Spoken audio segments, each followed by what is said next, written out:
आड अडचण आता मंडई तर एक नंबरची बांधली आहेत आणि छत्रपतीचा पुतळा आहे इथं. मग ते सगळा शो इथंच आहे. आमदार साहेबांनी हे चांगलं केलं. काय वाटतं कोणी येतील, जगताप येतील का अवताडे?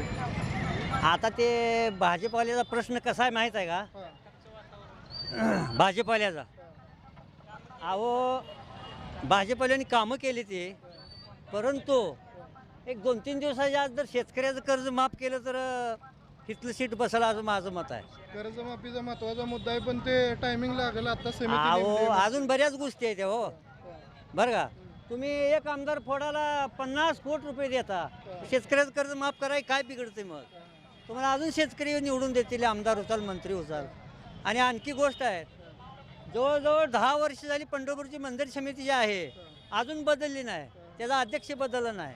आणि नगरपालिका किंवा जिल्हा परिषद पंचायत समिती 10 वर्ष होऊन गेली, अजून यांनी कुठलंच काय केलं नाही. आत्ता लागले बघा.